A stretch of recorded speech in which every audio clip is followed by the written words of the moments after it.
Good morning folks, how you doing? This is part 2 of the stilted shack or raised shack shelter build. Hopefully you enjoyed part 1. I'll put a link to that somewhere in the corner here or in the description below.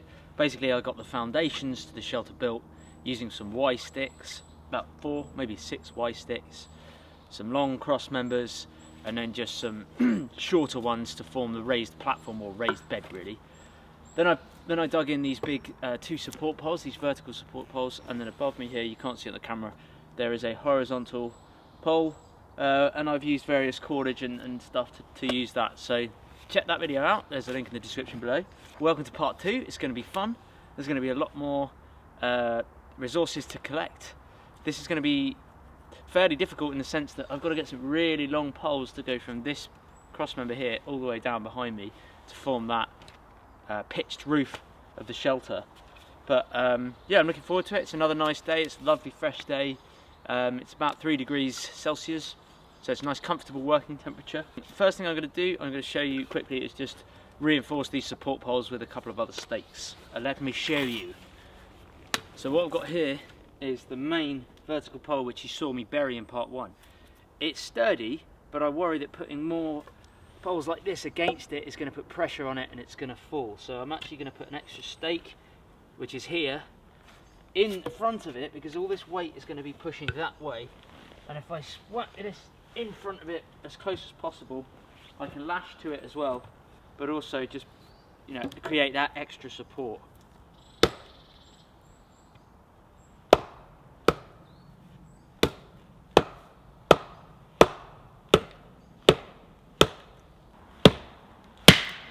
Ooh.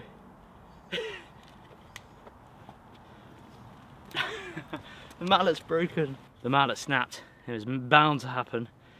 It's had its time.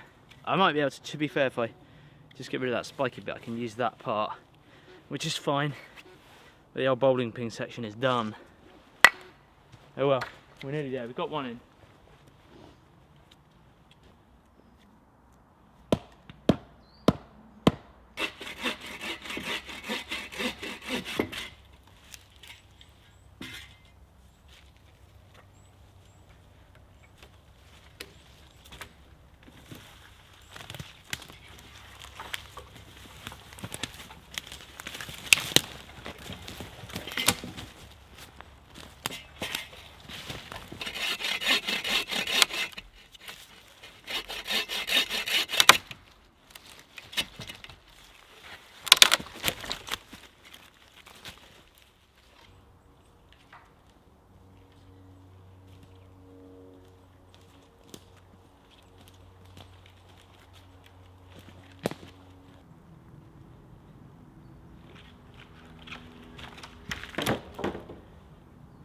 Okay, what I've got here is some really long sections of wood.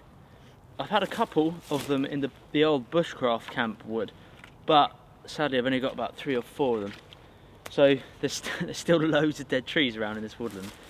Perfectly straight, nice and hard still, where it's not so rotten, so they'll be fine for the pitch of the roof. And all I've been doing is just resting them against that crossbar at the moment, just to get an idea of the right length. I've found one that's a good length. I've put a little notch in it as well, which seems to be working. So I'm going to go and find the rest of these. I'm going to need at least 10, I'd say about 10 maybe more, to get that pitch of the roof covered. Okay, so I've been around collecting as much of the dead trees, the dead fallen trees, as I can. There's still a few about, but I'm not going to have enough to be able to finish that roof. So I need to cut down dead standing trees, not live trees, just dead standing trees. All that is it's a tree that's generally been snapped off at the top from strong winds. It's then dead. It has no pine needles on it, because I'm in an area which is all Scots pine. It's an evergreen tree, so it should always really have pine needles on it. And sometimes you can just see, like this, the bark is just rotting and peeling away, which is generally a telltale giveaway that the tree is either dead or is dying, has recently died and is dying. Squirrels can always do this as well. They like to peel the bark off and strip the bark, but I don't think this one was squirrels. I've not seen any kind of little scratchy marks like you can see when it's been there. But this is 100% dead. I'm shaking it now and looking up at the top, and you can see that the top has been snapped. You can see the trees around it actually have all their pine needles on it, and this one doesn't. So this one is most certainly dead standing. Probably really good firewood actually. It'll burn fast because it's pine, but it would be good firewood to get a fire going. However, you can see it's pretty much dead straight, so it'd be really good for the roof of the shelter.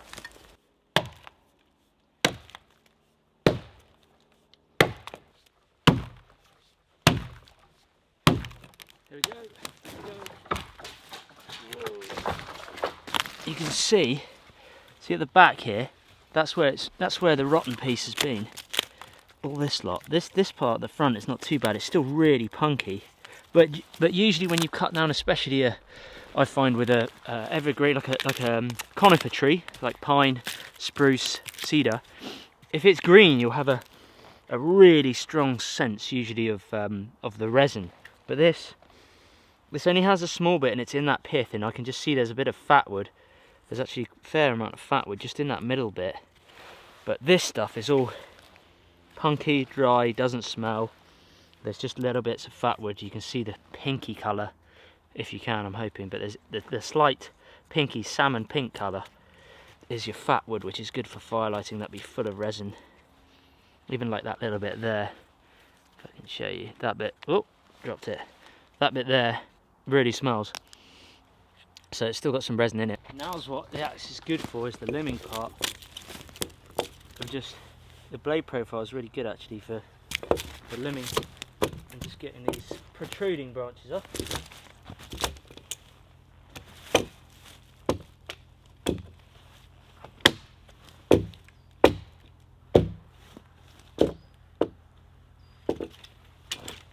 Now I can limb it, buck it up to the right length, and then I'm almost there. I think I've got enough to do at least 3/4 of the roof. So we're getting there. We're generally getting there. I don't know if I'll be able to do the whole roof today, including materials, because I've got to make notches, but we will see. Just limb this up. Here's a classic case of a tree that's just fallen over, and up there it's just stuck. You see where it's springy and it's just wedged, so it's a dead tree.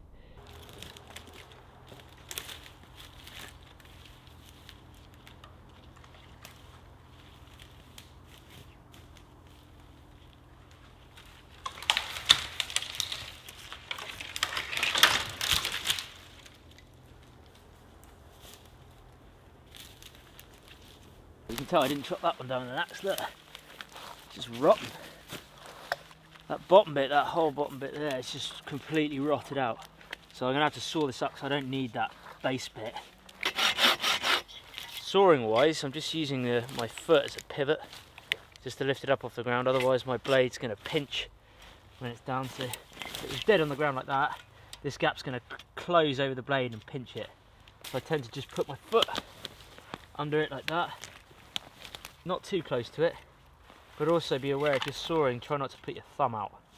It's natural to want to put your thumb out to the side, and if you do that, this could jump and then the blade bounces out and hits your thumb, so just be aware of that. Try and tuck it in and keep it a bit away from it, maybe about that distance, if you can. Yeah, that's rotten, that's starting to go punky. You can tell it goes all fluffy inside. So I'm just using this as... This is a piece of Bushcraft camp wood, but it's the right length, so I'm using it as a measuring stick on all the others. Make sure it's all the right length.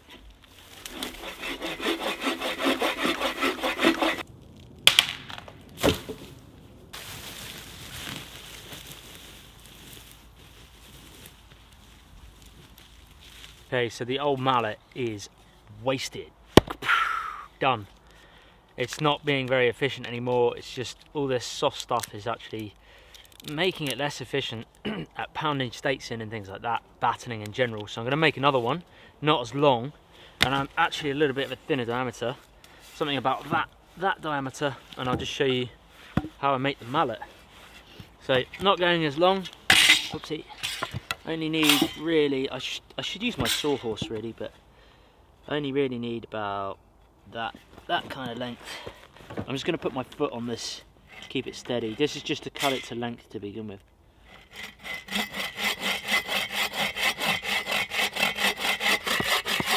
Right.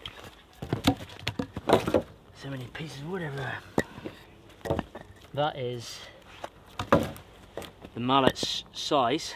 Now I just need the head of the mallet, and I need to just make a cut, probably about this, almost the depth, probably the depth of the saw blade there. This is going to be my handle, this is going to be the head. I don't need a huge handle on it, so probably about there, halfway almost. And you've got to, obviously I'm working with a small piece of wood here, so I've got to be fairly careful. But I'm not pushing hard.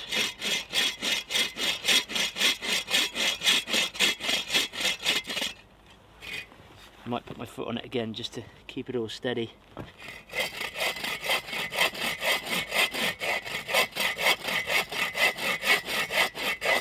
Right, that's the depth of the saw blade. Then roll it slightly and do the same again.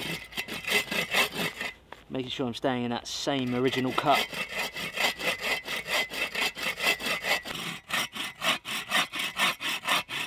There we go. I now have a cut all around the middle of this baton mallet. Now I'm going to use the axe and the other mashed up mallet just to cut into each section, not too far, just the edges of this. Just take it about there, and it's going to hit that cut down there that I just made. Hopefully.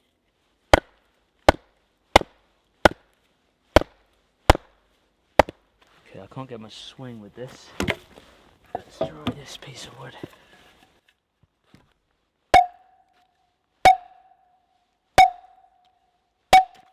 There we go. So that's one side of the mallet done. Now I have to work my way around the edges.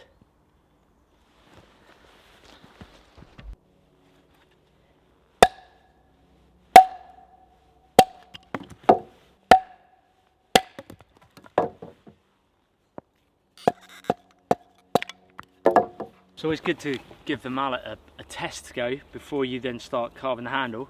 Gave it a test whack and it turned out it was pretty rotten inside.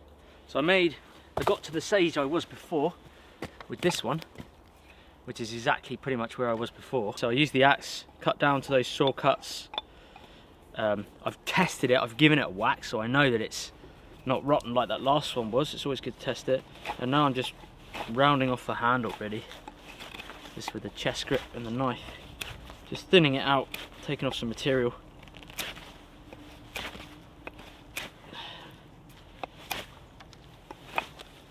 And just making it a bit more comfortable and ergonomic.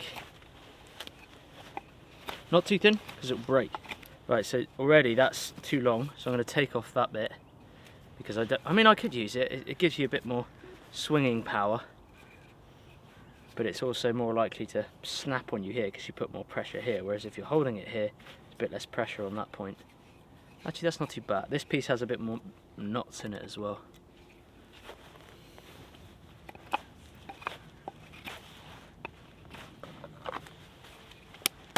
Now the basher. Alright, I'm going to show you the notches that I'm going to make at the top of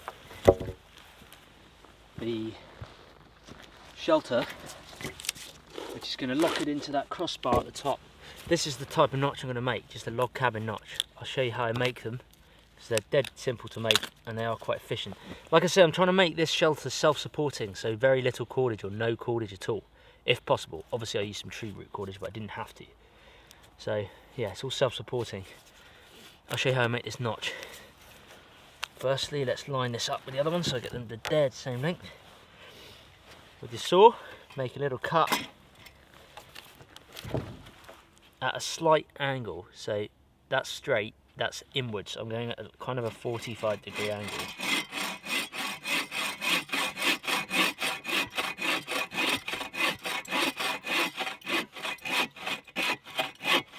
Now for this one I've gone pretty much the depth of the blade. Now the crossbar that's up at the top of the shelter is only that thick, so I only need to really make it the notch that big, but I'm going to go slightly bigger, always do, about there. Same thing but reverse angle.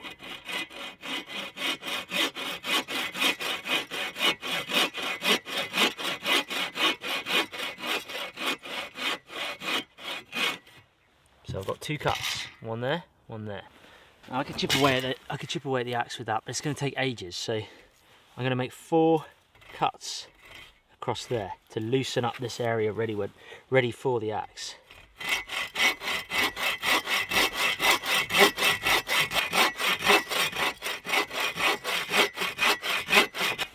There we go. That's it for the saw. Then axe and mallet. Mallet is here. You just place the axe in here. I'll come back on the camera angle. Using the axe and the mallet, I've got this to absorb the shock, this under here, piece of wood. And you just, well, I tend to do this. Get your mallet ready and give it a good whack on the back. And as you can see, that piece there just pops out. There's one piece, and actually the other piece is almost loose. So I go back to the next piece, come at that angle there. Another whack, couple of whacks. Sometimes it just falls off. Like that. There you go, 2 came out then. And there's one more left out of that piece. And there it goes. So there's the 4 cuts that I made. You can't really see those 2, but they're the 4 cuts. So that was the notch that's been notched out. And this is the notch now. You can see it's been completely notched out. Now to smooth that up, I just use the axe a bit.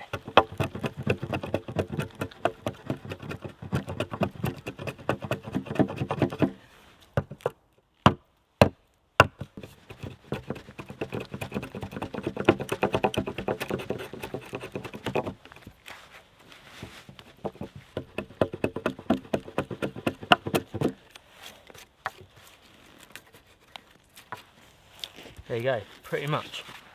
Almost perfect, but it's good enough.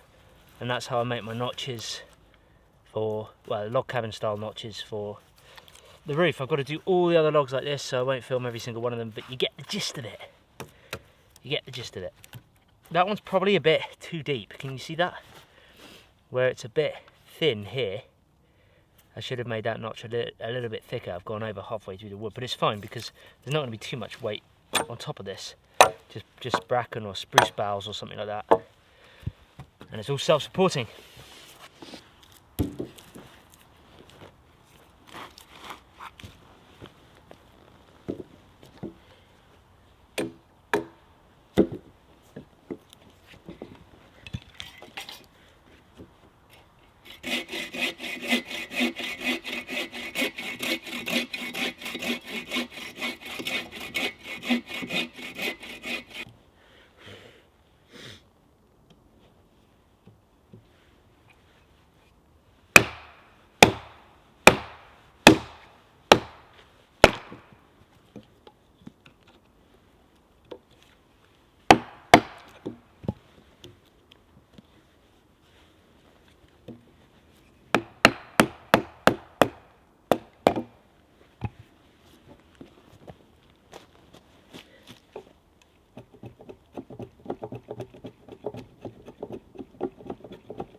Notch works well, stops it all sliding back. I'm pleased with that. Yeah, I think that's going to work well. It's going to be quite a good structure.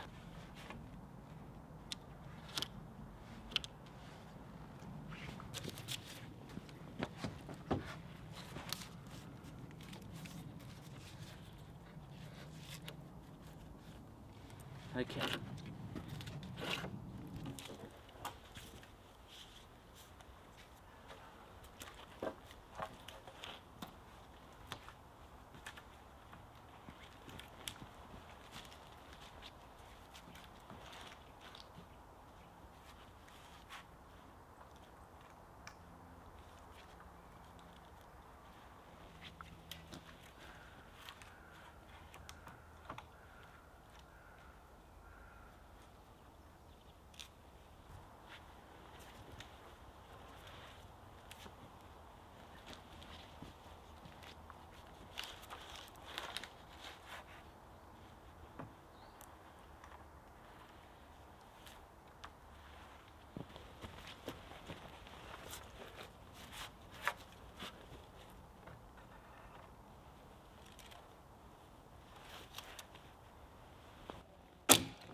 So obviously it's very gappy at the moment because I need to get lots of debris to cover in all those gaps. I could string a tarp over the top of it and it'd be completely waterproof, but that kind of defeats the object of it being a natural shelter.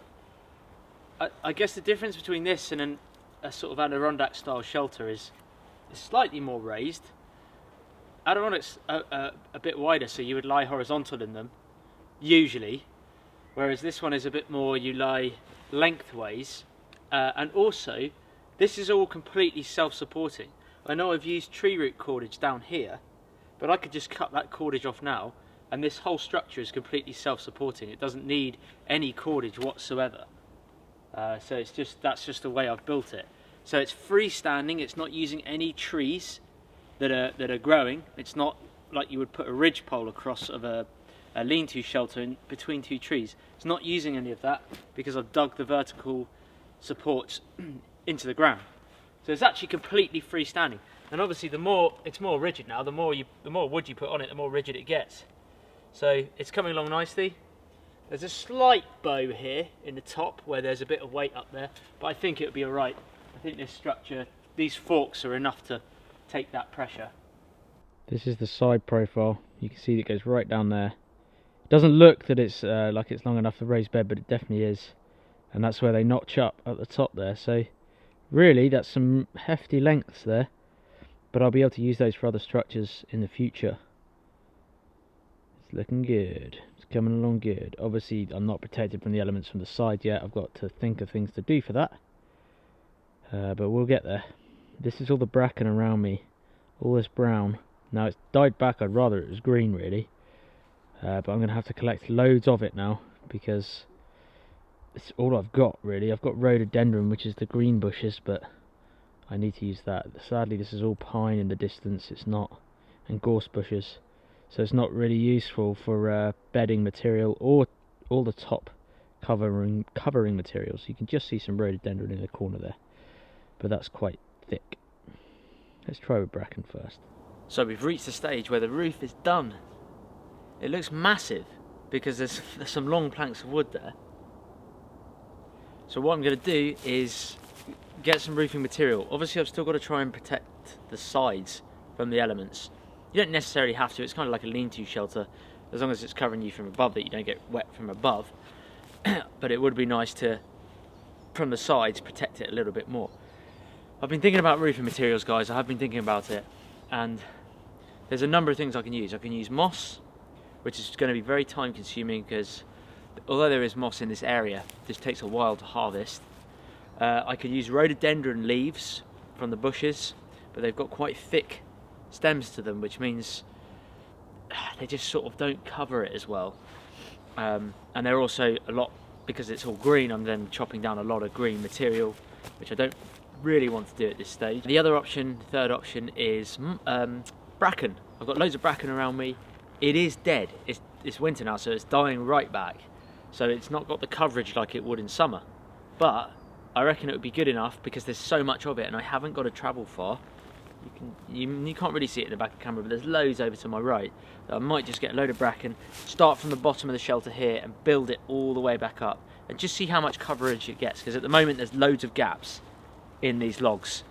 They're not massive gaps, but there is gaps, and I need to fill those. So I'm just going to keep getting bracken and layers and layers and layers and just see how we go. Who knows? Who knows? The tree's coming down as well. That tree's come down. Just resting there. Mind you, could use bark as well. But again, that's going to take a long time.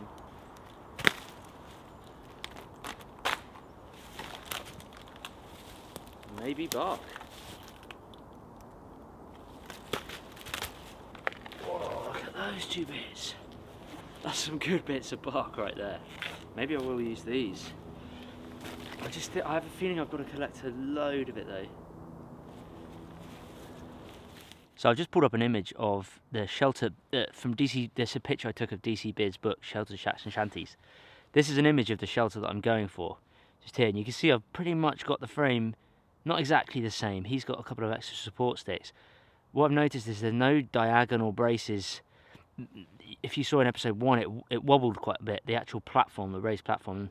I've noticed he's put no diagonal braces in this diagram here, which you can see. So, in hindsight, yeah, the shelter's very practical, but whether it would last long, I don't know, because it definitely would need either those Y sticks burying a lot deeper so that they're more rigid, or probably, like some of you suggested in the comments in the last video, some diagonal braces. This over here is the finished shelter with the little dude in it, and looking at the material he's used, it almost looks like dried grass. When I was reading the book, there wasn't much information about the actual grass itself. The material, itself that was used for the roof, or the shingles. But it looks to me almost like straw, hay, grass type stuff. So this is my thinking of why I was going for bracken. But I think, to be honest, I'm going to try bark, because there's a lot of pine around, but it's not peeling off in big chunks. That's my only worry. So I may resort to bracken, which would mean it looking more like that. But from that diagram there's no side braces. So I don't know how he's got that. I'm going to have to put side supports along here to enable me to put debris, down the side like that there. But that's just what I'm going for, so you know, guys, that sort of structure. And looking at mine, it's not too far off, to be fair. It's not too far off. This is good fun. I'm learning a lot along the way. Never done this shelter before, and I'm enjoying it.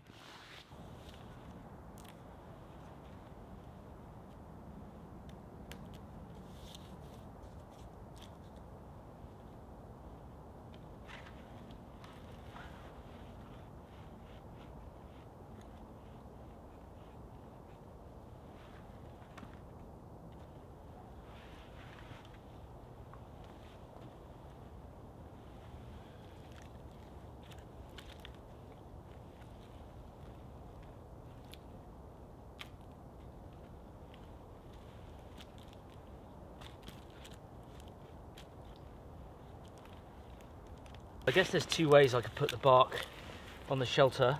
I could either do it like that, following the roof poles, or I see it a lot more in diagrams and stuff done like this, overlapping like tiles would, like shingles. But my only issue is this bark, obviously it's curved where it's conformed to the tree. Unlike cedar bark, which is really pliable, I find, this is very rigid where it's rotten, and if you try to straighten it, it just bends and snaps off, and you end up just getting loads of small pieces like this. I also worry that the pitch of the roof is too steep, that the bark's all going to slide down to the bottom. So I don't know, guys, really what to do in this situation. Whether I just keep going like that, maybe pop a log at the bottom. Maybe I need a big log at the bottom to try and stop it all rolling back, but don't know, I just feel like it's all gonna slide down and it's still gonna drip. Maybe I could do this and add bracken on top, that could work. But I mean, like that, that's almost, I'm gonna need a lot of bark to get all the way up the shelter. It will look awesome, don't get me wrong, it will definitely look cool and rustic. I'm just overlapping it all. But again, it's the practicality of, will it be waterproof? And it doesn't matter too much down this bottom end because my legs aren't under this part of the shelter. No part of my body is under this part of the shelter. I just think these small pieces are going to have too many cracks, too much opportunity for rain to come in. I don't know guys, I'm not feeling positive about this bit. I feel more positive with loads of debris like bracken.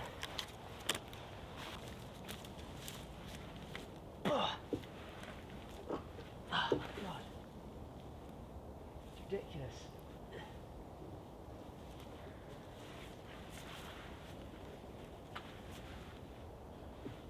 It's too hard. Sucks.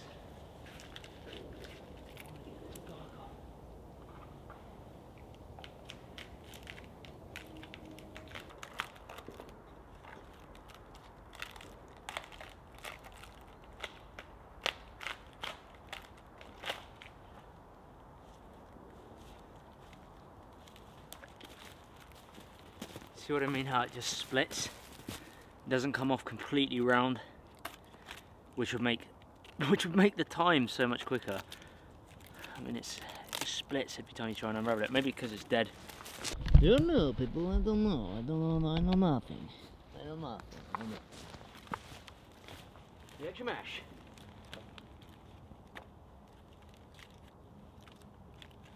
So this is a big old. This has been down years, and I can see the bark's already falling away. I just want to try and keep it in one piece. Nature doesn't necessarily work like that all the time. Are there any bark specialists out there who might know? Certainly more than I do. This is a very dead tree. But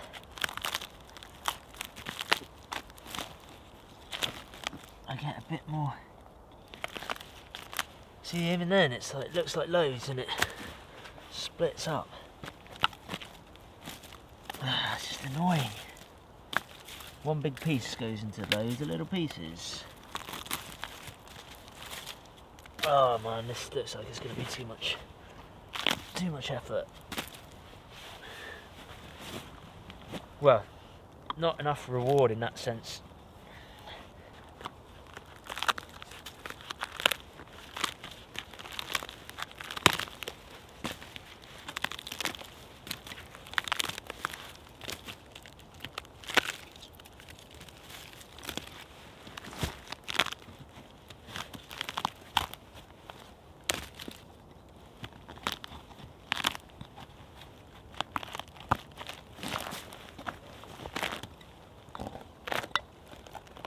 Oh, beast bit. Look at the size of that piece of bark. Result. Absolute result. Took ages to get that piece. Now it might be worthwhile.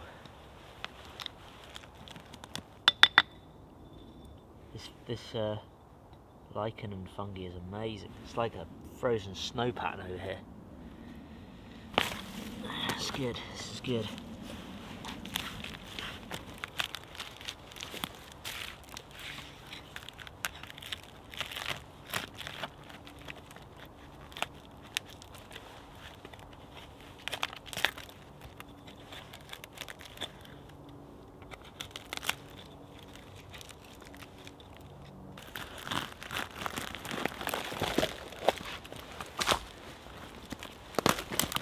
Wow, look at that lot. Whoa. That's epic. Look at the detail on that. That's some weird looking fungi. I've never seen that before. Pretty awesome though. That's really cool.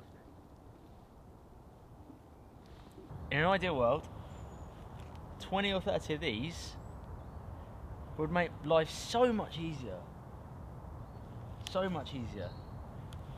Yeah, literally 20, I'd say 30 of that size, but unfortunately, it's all breaking up to small, kind of useless pieces. But I'm going to use them anyway, because I want to do this whole thing bark roof and just see what it looks like with tiny bits as well. At the end of the day, it's coverage, and if I put some bracken on top, it might help. As long as I tile it and layer it over, we should be okay. But the tiling doesn't need to make too much of a difference until it gets to the top of the shelter. We'll see.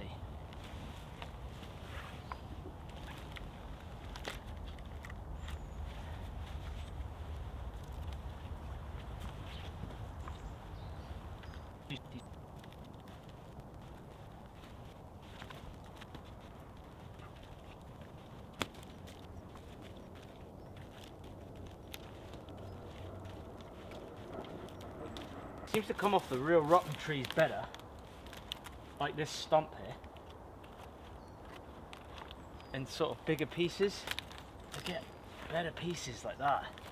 But at the moment I'm just getting scraggly little pieces like that, which are useless. Useless, I tell you. Useless. Oh, trying to hit the camera. Focus, there we go. When I'm collecting the bark, I'm just sort of placing one inside the other, just for storage purposes, and then it acts as a little container to put more bits of bark in, and that way less pieces fall out. I don't know, you can feel it more with your fingers where it's going to give and where it's going to snap, whereas with your knife you just rip it. See, this one breaks up a bit more, smaller pieces.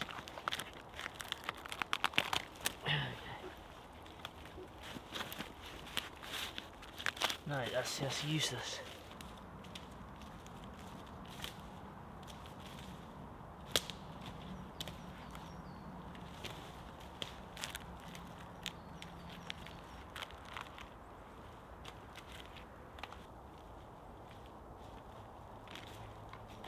Guys, look at this. This is ripping off some bark. Look at this absolute unit of a woodlouse. Look at the size of him. That's my finger. Here's like a classic size one, average sized. There. This guy's a beast. Let me get him. Right, look at that. There's a normal average size one. This dude's an absolute. He's been on the roids. Been in the gym, hitting that January gym. Size of him. So usually they curl up into a ball when they're feeling anxious and nervous. But that is a beast, people. That is G-Unit, the size of him. G-Unit. Oh, that is awesome. I wanted to roll into a ball, but he doesn't seem bothered. I think there's a different species. These are different type of species to the real scaredy cats that just cower, but we can eat these as well, I believe. I think Hazy's, it's one of Hazy's specialities. One of his favourites, his gourmet dishes. Personally, I'm more into my bacon, but were the situation to arise, I'd eat them. I just don't need to eat it on camera for you guys. Oh look. X-rated. Giggity giggity. Anyway, back to bark.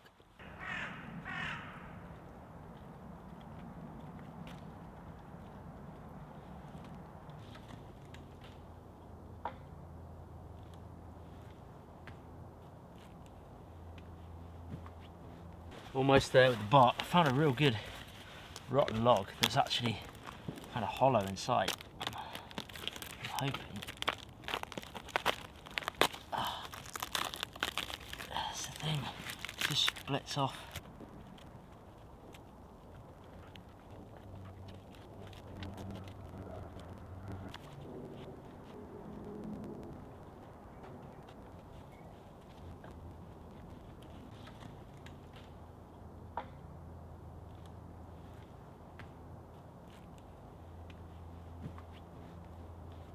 So the bark roof is finished.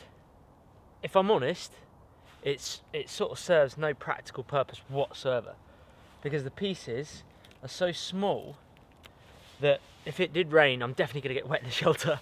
It's just going to seep through the gaps. There's loads of gaps. It was, as I said earlier, if I could have those big sheets of bark, I'd be able to tile them and shingle them a lot better, which would pretty much make it, I'd say, almost fully waterproof, if I had lots of big sheets of the bark. Sadly, I didn't. I'm trying to use all the resources that are around me in the woodlands. You know, I'm not trying to get anything in. I'm not travelling miles. I'm literally just circling the woodland around here, using what I can find. This took a long time to harvest. It's very time consuming. It's very aesthetic. It looks aesthetic. It looks good. And it's using nature. This is all off dead trees as well, so it's all dead bark, and it would have rotted away anyway. But yeah, it's for me, it's just I wanted to do it. It's literally as simple as that. I just wanted to do it to see how long it would take, what it would look like, and you know, to see the effectiveness of Scots pine bark as a shingle material. In my opinion, certainly not the trees around here, it's not very effective.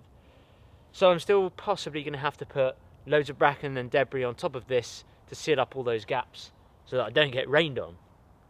However, shelter is coming along good. It's adding more weight to it each time I put things on, so the structurally it's going to get a bit more secure. It's not going to wobble as much like you saw in episode 1. However, I'm still concerned that with the one in the book that I was showing you, with no diagonal braces or triangle shapes in this shelter, I feel like it might not be as structurally sound as it looks in the book. But certainly practical wise, it's going to be enough to, it will last a few weeks before it falls down, that's for sure. So I might reinforce it, but for now this bark's all going to blow off if there's strong winds, so I've got to find some long poles just to rest on top of it all to stop it all blowing off, and then, well, I don't know what to do after that. We'll find out.